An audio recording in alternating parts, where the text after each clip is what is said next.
them up and, confront them about it, and the guy's just laughing at me on the phone. These hot, dry days mean any sort of breeze could pick up loose asbestos fibres and spread them even further. One blessing from this afternoon's storm may be to stop those fibres flying around. Jeff Bruce, 7 News.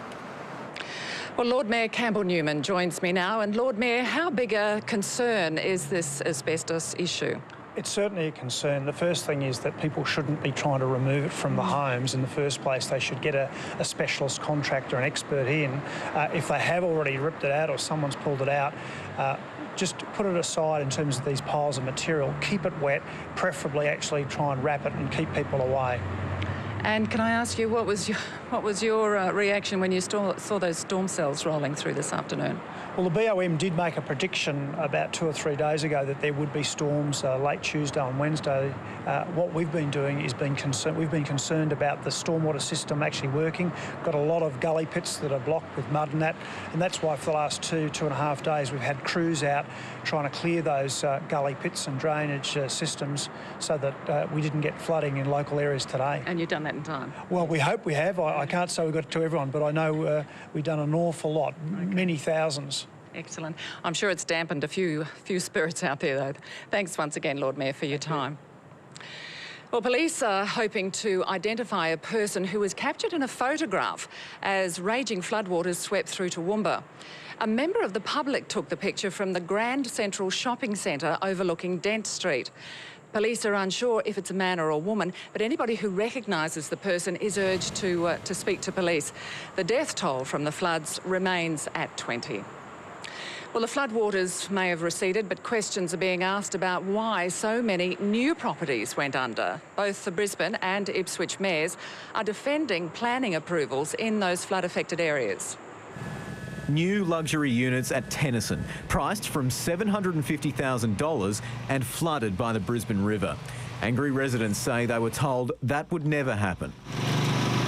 At Sherwood too, new homes went under. It was the same in Ipswich at North Bouval. I think they could have constructed a lot better. It trapped a lot of water early. Why they were allowed to be built on a floodplain will be examined by the Commission of Inquiry. These properties at Tennyson were built to withstand 1 in 100 plus another half a metre. I reckon it's a lot more than the 1 in 100 year event. What's happened is an act of nature, and people have got to stop worrying about the blame game. Some are already blaming Wivenhoe Dam operators for not releasing enough water before the flood peak hit. Campbell Newman isn't one of them. The state agencies who run that dam, I think, from what I saw during that period, did everything they could be expected to do. But meteorologist Anthony Cornelius believes some warnings could improve. He predicted the wall of water that swept through the Lockyer Valley 2 hours before it claimed so many lives. These people may have had a better chance of survival had they at least known that something like this or some sort of severe flash flooding was coming down. I owe it to them. Queenslanders owe it to them and their families to have this inquiry and to get these questions answered. With the flood recovery expected to take years and cost billions, Julia Gillard's called in the heavy hitters of Australian business to help. Trucking magnate Lindsay Fox is leading the charge for corporate dollars. I guess it's my job to help create a lot of that access to come through in ultimate outcome for the people of Queensland. People who need all the help they can get. Michael Best, 7 News.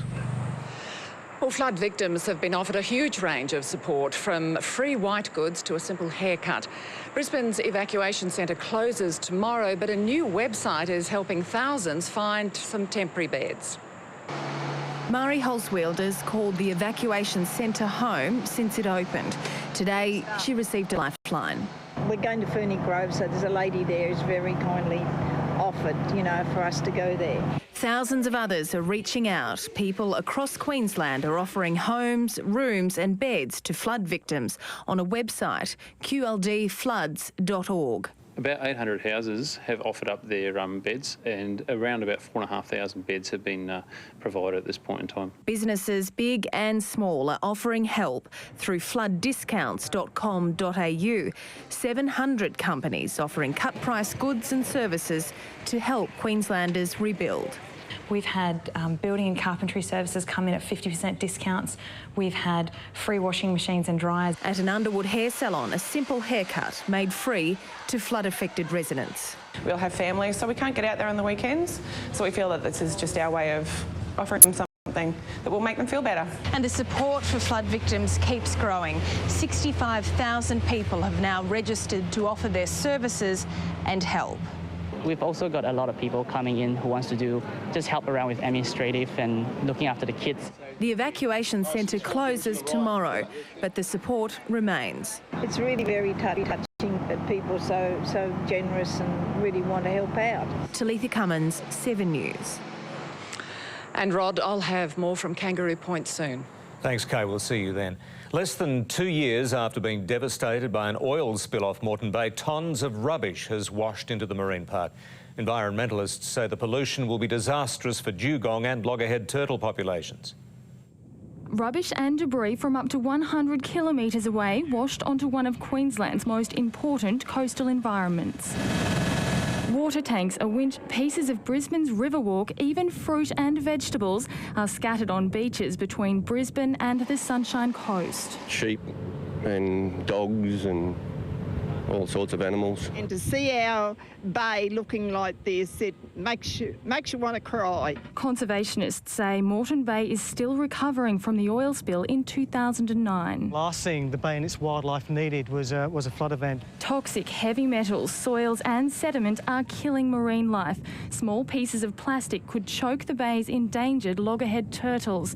Tons of topsoil washed into the marine park will smother seagrass. In the end, will cause starvation and food shortages for the dugongs. Every day, clean-up crews are clearing and carting away truckloads of rubbish, but each high tide is washing plenty more debris onto the beach. A Navy minesweeper is surveying the area from Caloundra to Brisbane and will scour Moreton Bay.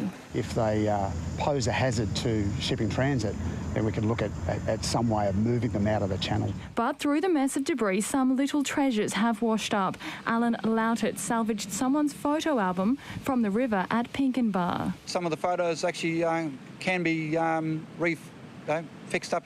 Now he just needs to find the owner. Tracy Moran, 7 News.